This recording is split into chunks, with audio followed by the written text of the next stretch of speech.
சொர்க்கலோகத்திற்கு ராஜபவனி, ஒரு முட்டாள் அரசனும் தந்திரக்கார மந்திரியும் கலக்கும் வேடிக்கை கதை. அரசே, நீங்கள் மிகவும் புத்திசாலி. உங்கள் ஞானம் இந்த உலகையே வெல்லும். நான் உங்கள் புகழை பாடுகிறேன்.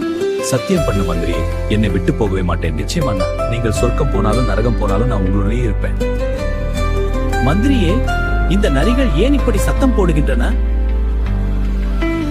மன்னவா, இது குளிர்காலம். பாவம், நரிகளுக்கு போர்வை இல்லை. அவை உங்களிடம் கம்பளி கேட்கின்றன. அரசே, இந்த நரிகள் குளிரில் நடுங்குகின்றன. அவத்துக்கு போர்வை வாங்க. மன்னன் உடனே நரிகளுக்கு போர்வை வாங்க கஜானாவிலிருந்து பணம் கொடுத்தான். மந்திரி அந்த பணத்தை தன் பையில் போட்டுக் கொண்டான். அத்தோடு நரிகளுக்கு போர்வை கொடுக்காத அதிகாரிக்கு தண்டனையும் வாங்கி தந்தான்.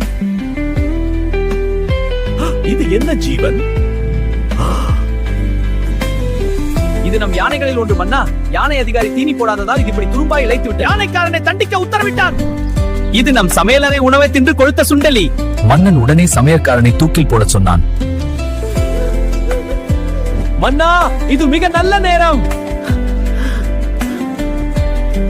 இப்போது தூக்கில் தொங்குபவர் நேரடியாக சொர்க்கம் செல்வார். இந்த அயோக்கியன் சொர்க்கம் போவதா? அப்படியானால் நானே முதலில் சொர்க்கம் செல்வேன். மந்திரியே, நீ கொடுத்த சத்தியப்படி நான் எங்கே போனாலும் கூட வருவாய் அல்லவா?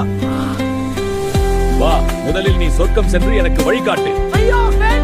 மந்திரி அலறினான், ஆனால் மன்னன் விடவில்லை. தன் பேராசையால் மற்றவர்களை ஏமாற்றிய மந்திரி தன் பொய்யாலேயே சிக்கிக் கொண்டான். இதுதான் சொர்க்கலோகத்திற்கு ராஜபவனி. கதை பிடித்திருந்தால் ஸ்வீட் ஃபீலிங்ஸ் சேனலை சப்ஸ்கிரைப் பண்ணுங்க, லைக், கமெண்ட், ஷேர் பண்ணுங்க.